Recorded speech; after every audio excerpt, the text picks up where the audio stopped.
Bapak, Ibu, dan saudara-saudari yang terkasih, kita berjumpa lagi dalam bagian liturgi Ekaristi, yaitu pada doa syukur agung.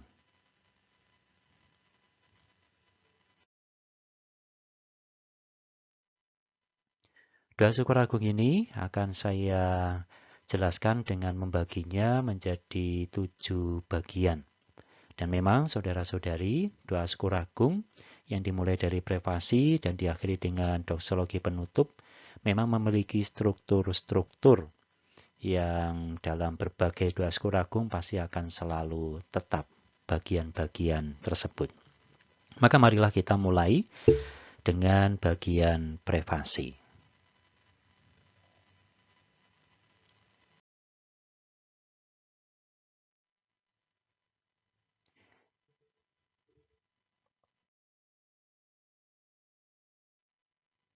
Doa syukur agung itu dimulai dengan prefasi.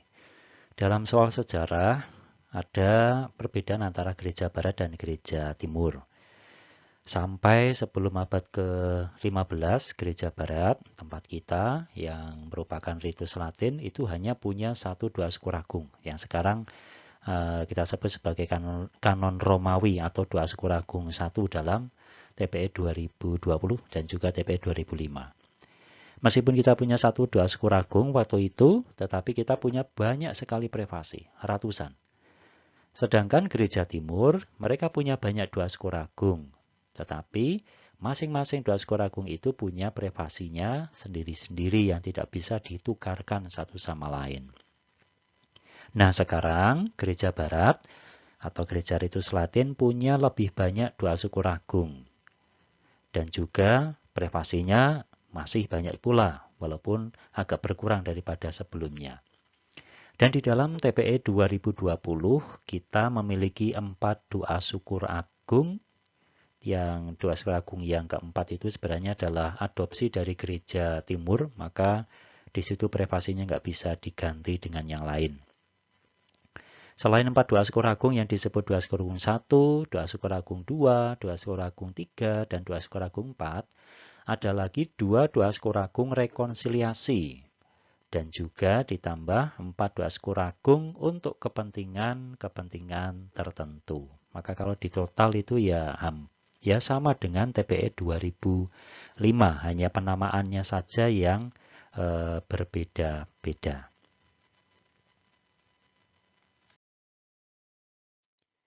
Kemudian sebenarnya prefasi pun juga punya strukturnya, bagian-bagiannya. Yang pertama adalah dialog pembuka. Dialog itu berarti artinya tanya jawab, komunikasi antara imam dengan umat. Dan kemudian ada bagian pengantar yang disebut dengan pengantar. Kemudian di bagian tengah prefasi itu selalu ada alasan pujian syukur kepada Bapa atas karya Putra yang menjadi tema dari prefasi tersebut. Walaupun temanya itu tentang Santo Santa sekalipun, tetap saja semuanya akan mengalir dari Sang Putra. Dan kemudian bagian terakhir dari prefasi itu ada bagian penutup. Bagian penutup yang cirinya dimulai dengan kata sebab itu, atau oleh karena itu, atau oleh sebab itu. Dan kemudian diakhiri dengan seraya berseru, yang untuk mengantarkan pada nyanyian kudus. Kira-kira seperti ini yang menjadi gambaran strukturnya. Lalu kalau kita lihat perumusannya sama dengan TPE 2005. Dialognya, Tuhan bersamamu dan bersama rohmu. Selalu hanya ada satu pilihan, Tuhan bersamamu, tidak ada Tuhan sertamu lagi. Kemudian marilah mengarahkan hati kepada Tuhan, sudah kami arahkan. Marilah bersyukur pada Tuhan Allah kita, sudah layak dan sepantasnya. Lalu ini yang agak berbeda dari kebiasaan TPE 2005. Dalam TPE 2020 menggunakan rumusan demikian. Sungguh pantas dan benar, layak dan menyelamatkan, bahwa kami, dan seterusnya.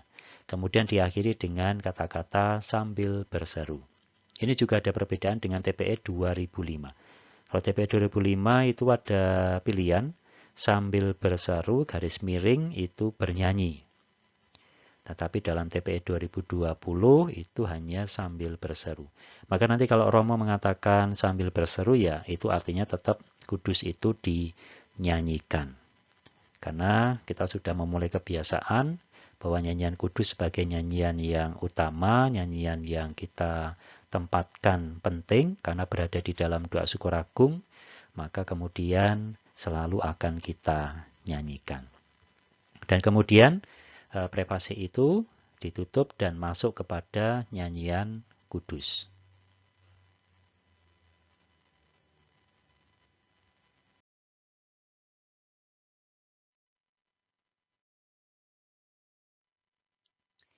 Nah, nyanyian kudus ini menjadi penghubung dari prefasi nanti kepada bagian inti dari doa syukur agung.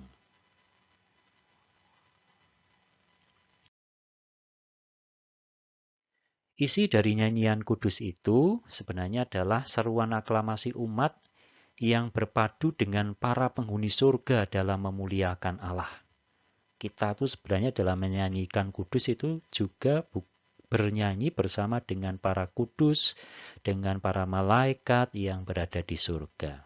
Maka idealnya seruan kudus ini dinyanyikan atau didaraskan oleh seluruh umat dan imam. Seketika imam selesai menyanyikan atau mengucapkan bagian akhir prefasi. Harapannya semua bersama-sama menyanyikan ini. Dan langsung berlanjut antara prefasi dengan nyanyian kudus. Oleh karena itu kalau ada mau pengumuman lagu yang dipilih itu sebaiknya sebelum persiapan persembahan atau paling telat-telatnya ya sebelum prefasi. Jangan diselani prefasi, diselani dengan pengumuman lagu kudusnya nomor berapa. Kemudian kudus itu tersusun dari 2 teks kitab suci. Kata-katanya itu sebenarnya merupakan bagian-bagian dari kitab suci. Pertama, kudus merupakan seruan dari para serafim, itu dalam Yesaya. Dan ini juga dipakai dalam ibadat sinagoga oleh orang Yahudi kala itu. Kemudian bagian kedua itu adalah seruan Hosana. Terberkatilah yang datang dalam nama Tuhan. Itu diambil dari Matius, juga dari Mazmur 118.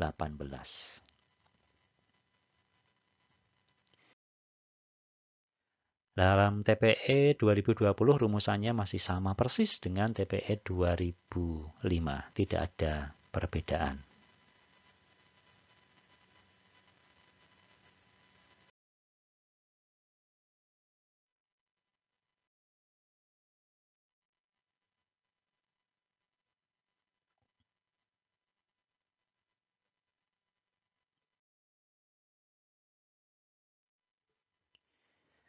Kemudian setelah nyanyian kudus ada yang disebut dengan pos sanctus. Ini adalah bagian yang ditempatkan sebelum epiklese konsekratoris. Setelah kudus dan sebelum epiklese konsekratoris.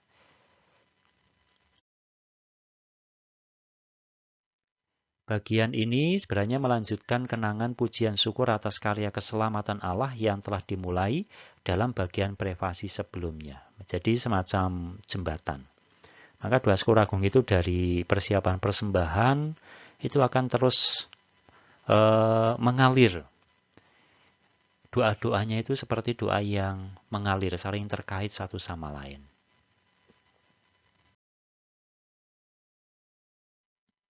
Pos sanctus itu masing-masing doa syukur agung itu berbeda-beda kata-katanya dan juga panjang pendeknya. Yang paling pendek itu adalah doa syukur agung 2 dan yang paling panjang ada dalam doa syukur agung yang keempat.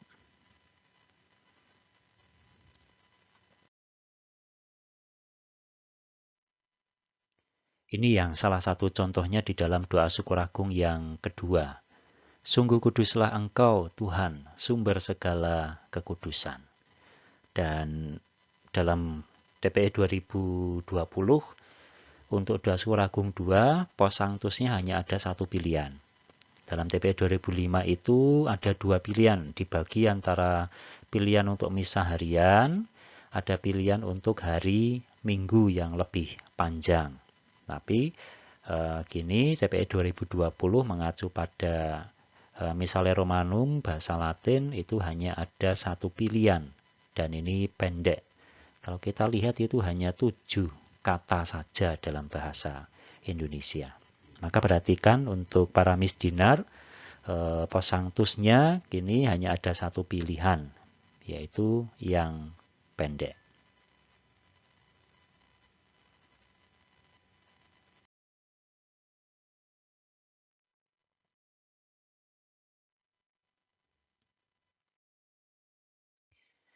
Kemudian setelah itu dilanjutkan dengan epiklese konsekratoris. Epiklese dalam bahasa Yunani artinya memanggil. Maka ini artinya adalah seruan doa permohonan kepada Allah agar mengutus Roh Kudus untuk menyucikan dan menguduskan seseorang atau barang tertentu. Merupakan seruan, epiklese konsekratoris. Sebenarnya merupakan seruan. Maka makna dari epiklese konsekratoris adalah memohon turunnya Roh Kudus untuk menyucikan bahan persembahan, yaitu roti dan anggur, menjadi tubuh dan darah Kristus. Maka bagian ini adalah bagian yang sakral sebenarnya, bagian yang sangat sakral. Maka pada waktu bagian yang sakral ini, imam akan membuat gerakan. Pertama berupa penumpangan tangan. Kalau ada imam selebran pun juga mereka menumpangkan tangan. Kemudian membuat tanda salib atas persembahan itu. Maka karena ini adalah saat sakral, misdinar itu sebelum epiklese membunyikan lonceng atau gong. Ingat, sebelum epiklese. Supaya ini sungguh-sungguh menjadi tanda bahwa akan masuk dalam saat yang sakral. Dan fungsi lonceng itu sebenarnya adalah memberi tanda. Maka lonceng jangan dibunyikan pada saat imam mendoakan. Karena pertama, suaranya akan menggantikan suara imam. Yang kedua, itu justru memecah perhatian umat. Atau istilahnya sebenarnya terlambat untuk mengambil perhatian umat. Maka lonceng itu sebelum epiklese konsekratoris. Nanti kita akan lihat contohnya di dalam bagian akhir dari video ini.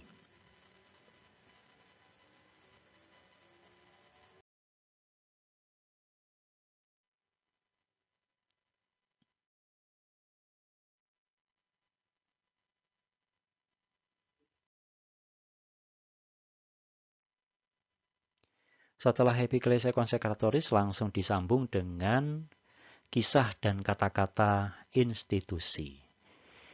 Pedoman umum misalnya Romanum nomor 79 mengatakan dalam bagian ini, yaitu kisah dan kata-kata institusi, kata-kata dan tindakan Kristus itu sendiri yang diulangi.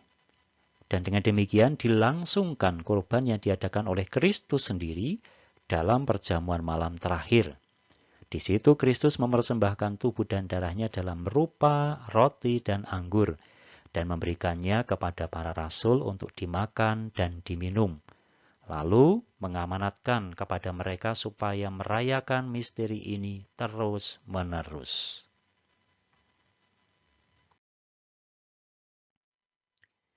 Maka memang saudara-saudari, yang dilakukan di dalam doa syukur agung ini adalah sungguh tindakan dan kata-kata Yesus sendiri. Dan seturut Konsili Vatikan kedua, sebenarnya seluruh doa syukur agung itu adalah bagian utuh dan satu kesatuan. Maka tidak bisa kemudian kita membaginya sendiri-sendiri, wah berarti itu jadi tubuh Kristusnya pada waktu hostinya diangkat, atau ketika pialanya itu diangkat, atau ketika romonya berlutut, atau bagian ini atau bagian itu. Tidak. Doa syukur agung itu merupakan satu kesatuan. Dan kalau kita bandingkan dengan di dalam kitab suci, pasti akan tindakan atau kata-kata Yesus itu ada beberapa perbedaan, tidak seragam semuanya. Lalu kita akan berpikir, kalau begitu liturgi kita itu mengacu pada kitab suci yang mana? Pertanyaan ini merupakan pertanyaan yang terbalik sebenarnya. Karena apa?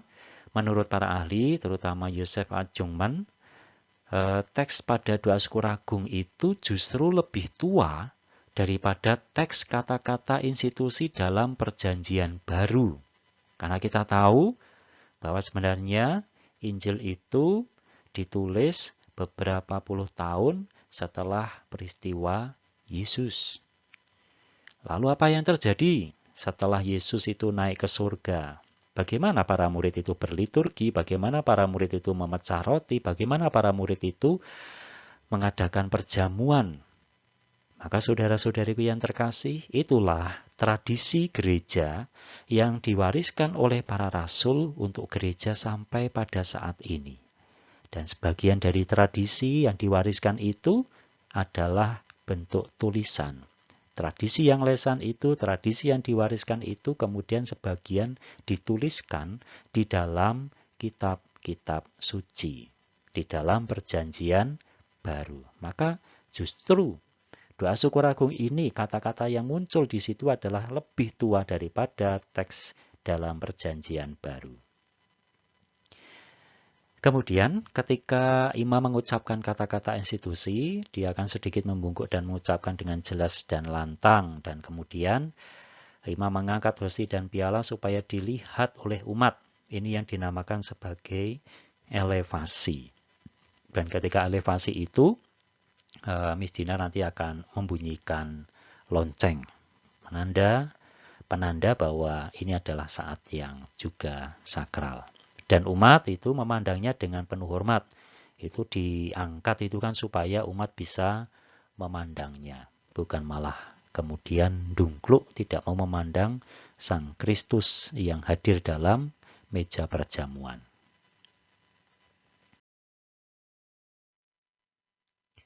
Inilah saudara-saudari rumusan yang ada sedikit perbedaan dengan TPE 2005. Terimalah dan makanlah kamu semua. Ini ada tambahan bagian kata kamu semua. Inilah tubuhku yang diserahkan bagimu. Dan kemudian juga ketika imam mengambil piala anggur, mengatakan terimalah dan minumlah kamu semua. Ini ada tambahan juga. Lalu inilah piala darahku, darah perjanjian baru dan kekal yang ditumpahkan bagimu dan bagi semua orang demi pengampunan dosa. Lakukanlah ini sebagai kenangan akan daku. Ini juga bagian akhir ini agak berbeda dari TPE 2005. Tapi ya maknanya itu sebenarnya maksudnya adalah sama. Kita mulai 2020 itu menggunakan yang ini. Kemudian setelah imam mengatakan itu, dia meletakkan piala tersebut dan lalu bersujud menyembah. Maka ketika imam bersujud menyembah nggak perlu dikelinding atau dibunyikan lonceng atau gong. Tidak ada maknanya sama sekali. Dan justru mengaburkan fungsi dari lonceng dan gong tersebut.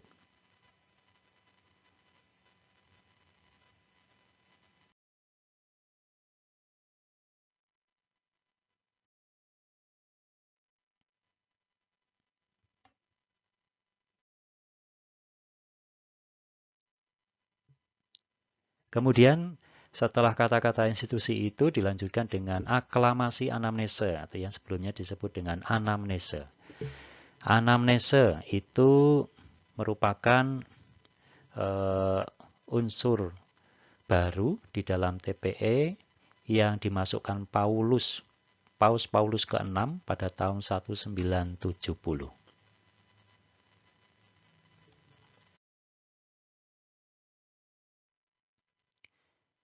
Setelah kata-kata institusi, umat diundang untuk menyampaikan pujian syukur atas peristiwa wafat dan kebangkitan Kristus. Maka kalau kita lihat kata-katanya pasti akan merujuk pada soal peristiwa wafat dan kebangkitan Kristus.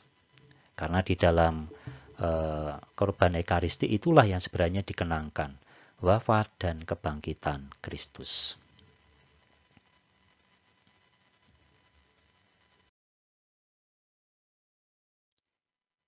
Dan saudara-saudari yang terkasih, anamnese pada TPE 2020 itu berbeda dengan TPE 2005. Beberapa kata itu hampir sama, tetapi pertama soal jumlah.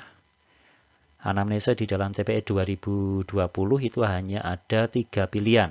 Kalau 2005 itu ada 6 pilihan. 2020 ini hanya ada 3 pilihan. Tetapi pilihan yang kedua dan ketiga itu memiliki pilihan 2 pola lagu. Maka kalau di total ya ada 5 pola lagu untuk anamnesa. Anamnesa yang pertama, awalannya imam itu hampir mirip dengan yang sebelumnya. Marilah menyatakan misteri iman kita. Wafatmu Tuhan kami wartakan, kebangkitanmu kami muliakan hingga Engkau datang.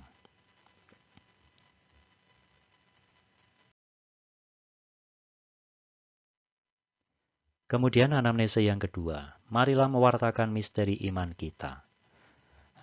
Kata-kata jawabannya, setiap kali kami makan roti ini dan minum dari piala ini, wafatmu Tuhan kami wartakan hingga Engkau datang.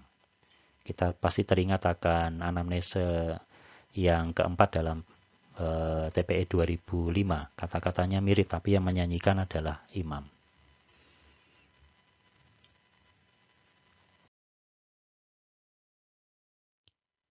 Kemudian anamnesa yang ketiga, agunglah misteri iman kita. Jawabannya, penyelamat dunia, selamatkanlah kami, karena melalui salib dan kebangkitanmu, Engkau telah membebaskan kami. Awalannya itu, bagian imam itu mirip yang anamnesa nomor 5 dalam TPE 2005. Tapi jawabannya agak berbeda.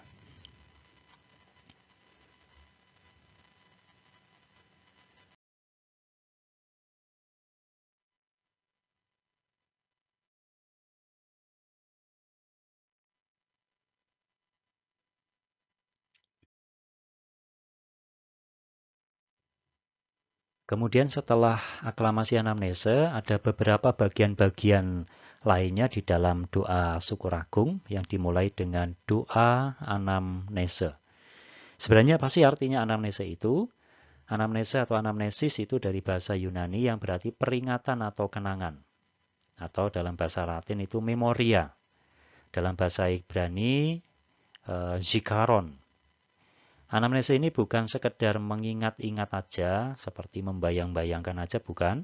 Tetapi juga menghadirkan. Jadi misalnya kalau Anda itu melihat foto orang yang Anda sayangi itu, bukan hanya Anda melihat wajahnya, tetapi seolah dia itu hadir di dalam hati kita.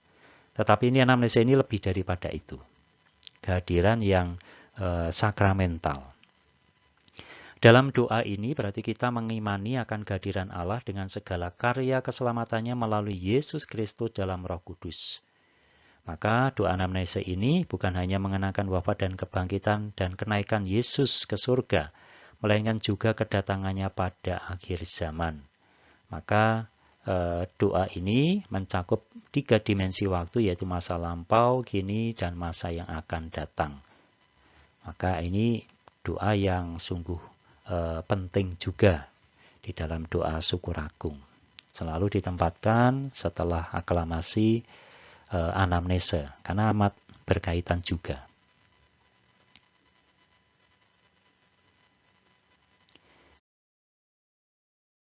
Kemudian setelah itu ada bagian yang berisikan doa persembahan dan kurban. Dan bagian ini mau diungkapkan keyakinan bahwa Tuhan Yesus merupakan kurban perjanjian baru. Dan melalui Ekaristi, kurban salib Kristus itu dihadirkan kembali bersama gereja yang juga mempersembahkan dirinya. Maka diharapkan umat juga mau mempersembahkan dirinya bagi Allah. Nanti masing-masing doa syukur agung memang menggunakan rumusan kata-kata yang berbeda, tetapi pasti akan arahnya ke sana.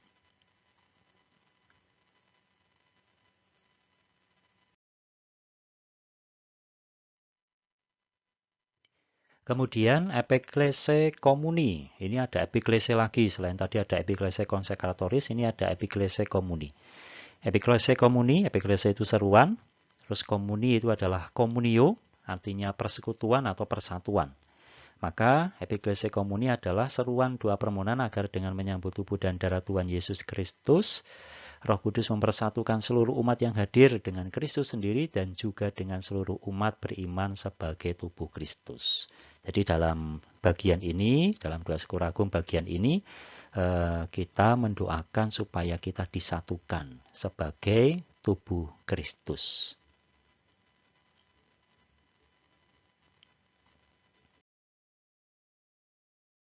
Kemudian juga ada bagian doa permohonan. Tetapi berbeda dengan doa permohonan atau doa umat pada bagian liturgi sabda. Ini berbeda.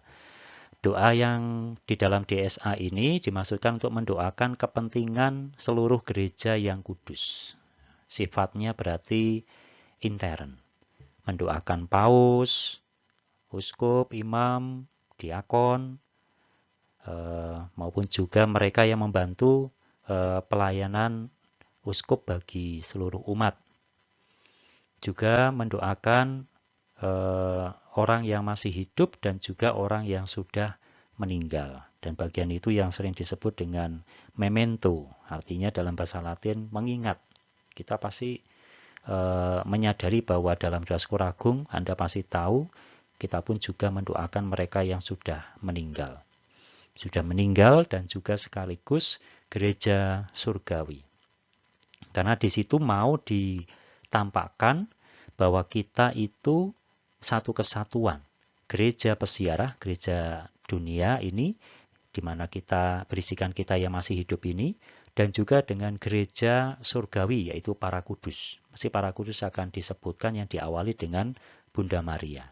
Dan kemudian di antara itu adalah mereka yang sudah meninggal, yang sedang berjalan menuju gereja surgawi. Maka inilah pengenangan menunjukkan gereja sebagai communio sanctorum, dan sekaligus harapan eskatologis gereja yang sedang bersiarah menuju Allah di surga. Itu bagian-bagian dari permohonan dalam doa syukur agung. Dan akhirnya,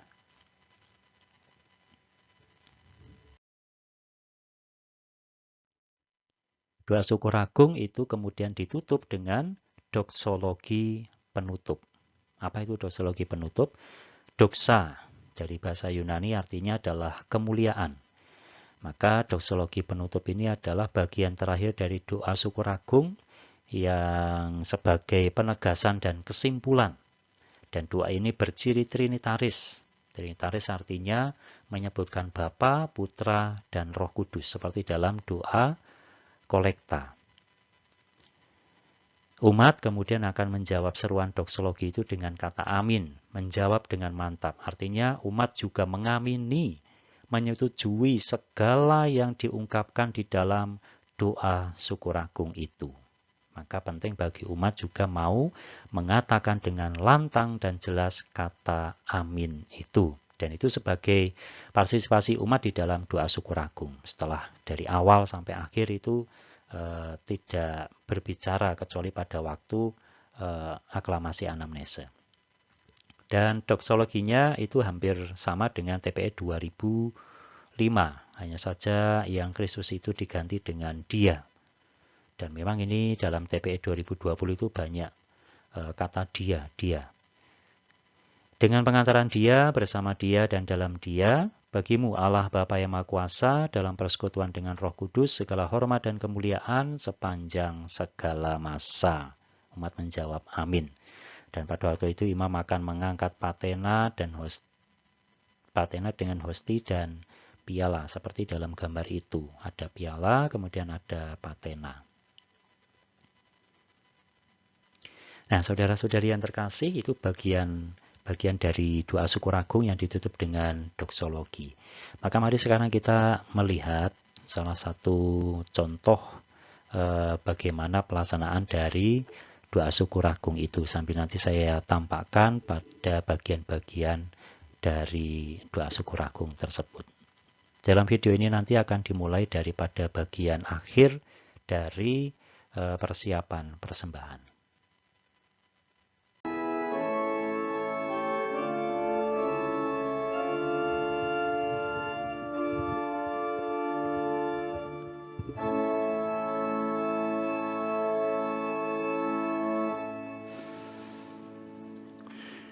Pregate, fratelli, perché il mio e il vostro sacrificio sia gradito a Dio Padre Onnipotente. Il Signore riceva dalle tue mani questo sacrificio, a lode e gloria del suo nome. Ini pada bagian persiapan persembahan, jawaban umat, dan kemudian dilanjutkan dengan doa atas persembahan. Con queste offerte accogli, o Signore, le preghiere del tuo popolo, perché i sacramenti scaturiti dal mistero pasquale, per tua grazia ci ottengano la salvezza eterna. Per Cristo nostro Signore. Amen. Il Signore sia con voi. E con il tuo spirito. In alto i nostri cuori. Sono rivolti al Signore. Rendiamo grazie al Signore nostro Dio. È cosa buona e giusta. È veramente cosa buona e giusta, nostro dovere e fonte di salvezza, proclamare sempre la tua gloria, o Signore, e soprattutto esaltarti questa notte nella quale Cristo, nostra Pasqua, si è immolato. È Lui il vero agnello che ha tolto i peccati del mondo. È Lui che morendo ha distrutto la morte e risorgendo ha ridato in noi la vita. Per questo mistero, nella pienezza della gioia pasquale, l'umanità esulta su tutta la terra e le schiere degli angeli e dei santi cantano senza fine l'inno della tua gloria.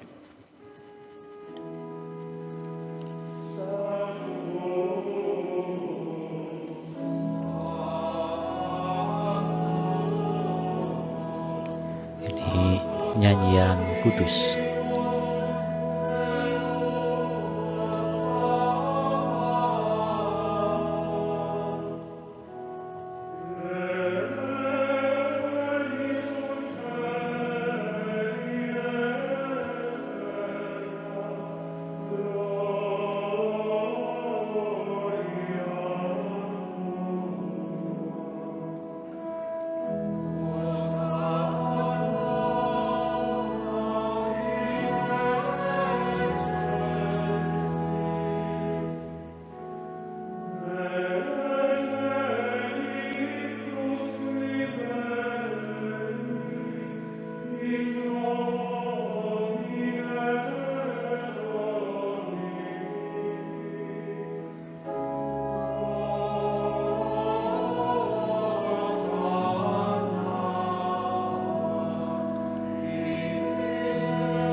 Veramente santo sei tu, o Padre, fonte di ogni santità.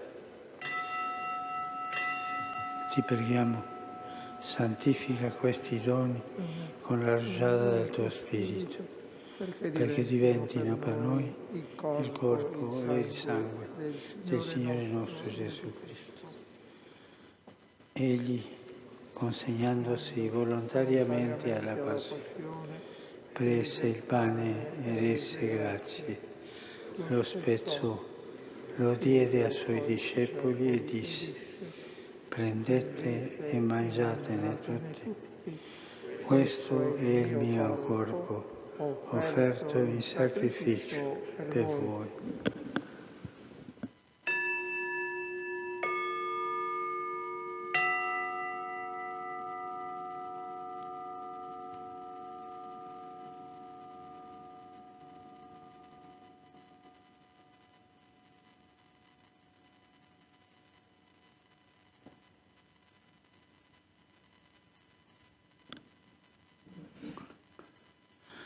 Allo stesso modo, dopo aver cenato, prese il calice, di nuovo ti rese grazie, lo diede ai suoi discepoli e disse: prendete e bevetene tutti. Questo è il calice del mio sangue, per la nuova ed eterna alleanza, versato per voi e per tutti, in remissione dei peccati. Fate questo in memoria di me.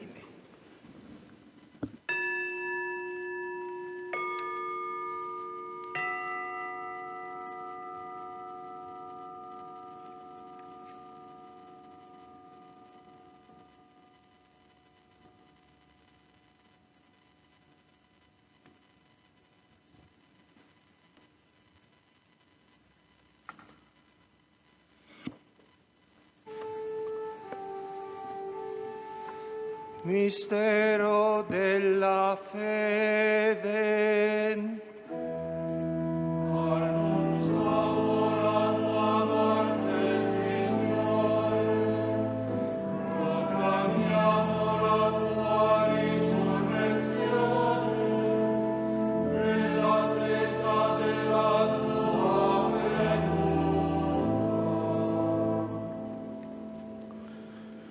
Celebrando il memoriale della morte e risurrezione del tuo Figlio, ti offriamo, Padre, il pane della vita e il calice della salvezza.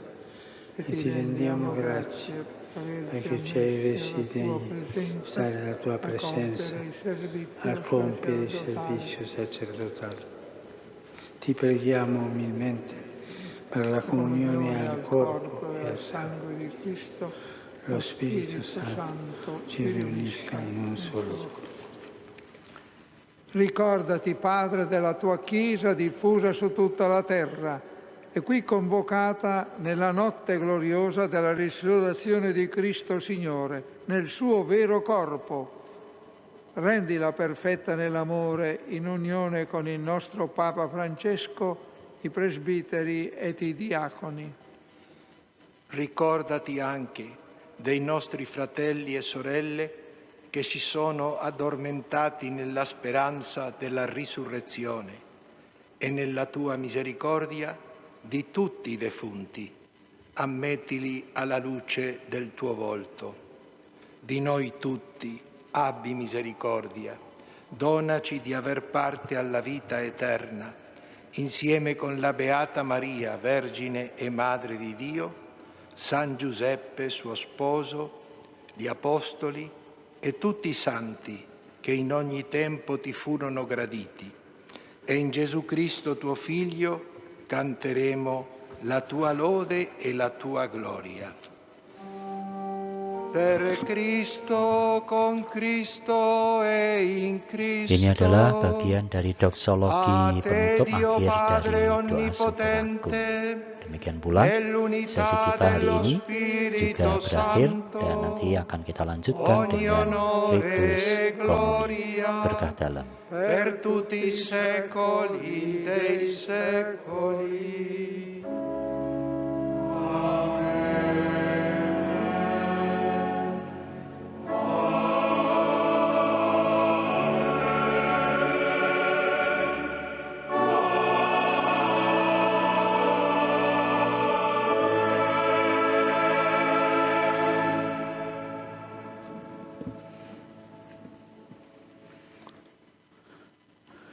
Signore